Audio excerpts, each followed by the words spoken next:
Olá, começa agora o SNTV e dentro da nossa série que estamos tratando aí, abordando, falando a respeito dos 8 remédios naturais, agora nós vamos conversar sobre a importância do ar puro.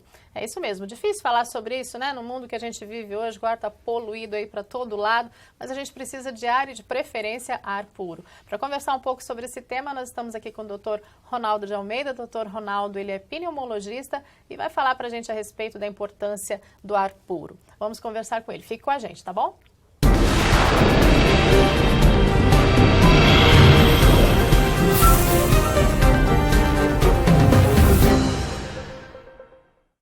Doutor Ronaldo, obrigada mais uma vez por estar com a gente aqui no SNTV.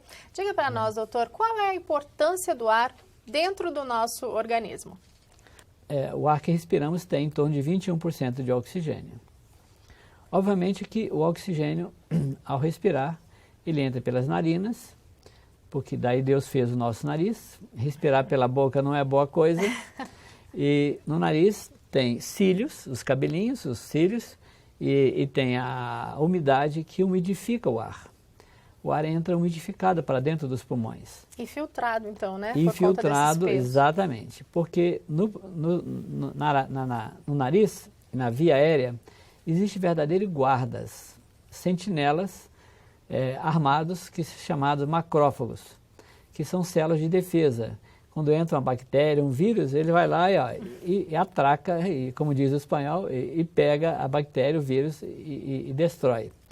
Ou seja, a nossa via aérea, os pulmões, desde o nariz até dentro dos pulmões, existe uma quantidade de substâncias destinadas a filtrar o ar e purificar o ar que vai dentro do pulmão.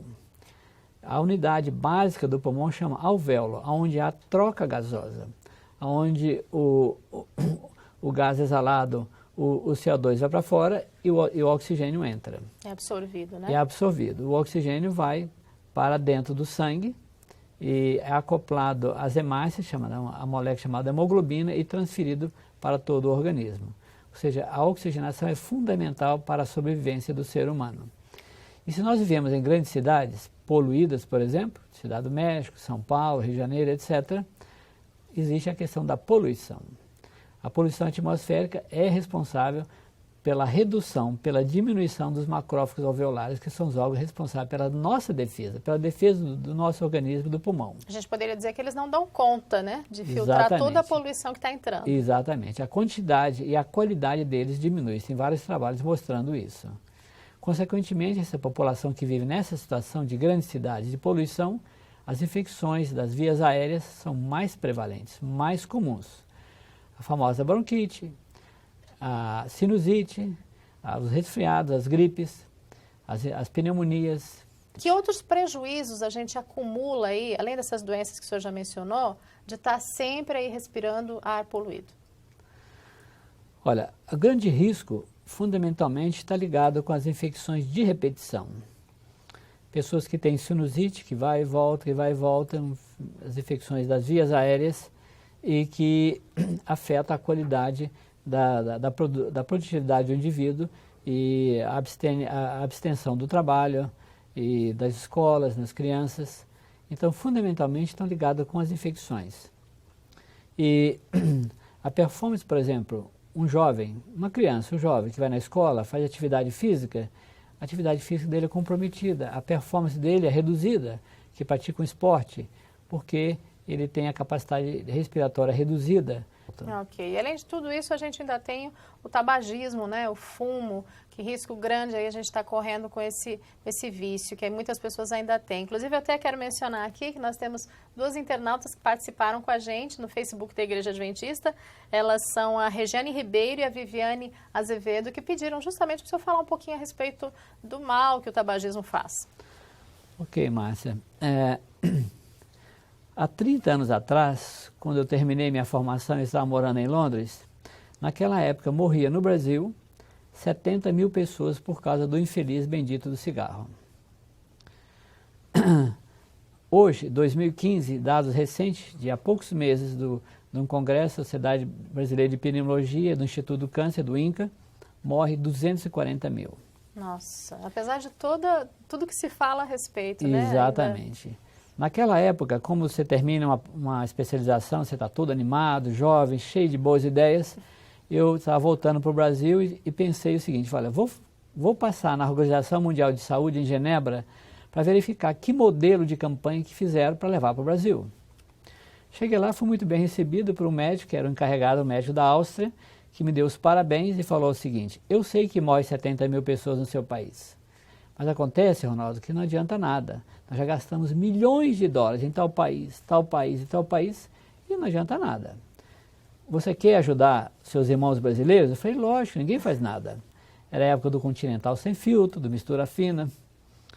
Aí ele falou assim, lê esse livreto que nós acabamos de publicar. Tira da gavetinha, lê no avião quando você voltar. O título do livreto era 12 is too older, 12 anos já é tarde. Falei, Ronaldo, trabalha com as crianças, lá no primário. Mostra para eles que o cigarro faz mal. Usa a linguagem infantil. Faça de conta que você é um personagem da Walt Disney, do Pato Donald, etc. E passa o recado para a criança. A dica, então, é trabalhar com as novas gerações. Com as novas gerações, exatamente. Doutor, dá uma dica para a gente está terminando o nosso tempo aqui, com relação a como a gente pode deixar a nossa casa bem arejada, né? Para que a gente tenha ar puro aí dentro de casa, tanto de dia quanto à noite. É um pecado mortal aquelas pessoas que saem de manhã, tranca a casa, fecha tudo e vai trabalhar e volta de noite. O ar, especialmente a entrada do sol, que tem função bactericida de combater, de destruir as bactérias, os vírus, é fundamental que a casa esteja com janelas bem arejadas, que tenha entrada do sol, para que haja essa limpeza, entre aspas, por assim dizer, desses micro-organismos e que a casa seja bem ventilada. Ok. Dá para a gente uma dica final aí, doutor, de como manter um ritmo de respiração adequado? A respiração, todo mundo sabe que está no piloto automático, né? A gente não vai pensar que vai respirar. Isso funciona normalmente, que Deus fez o nosso corpo perfeito. E a respiração depende da atividade da pessoa.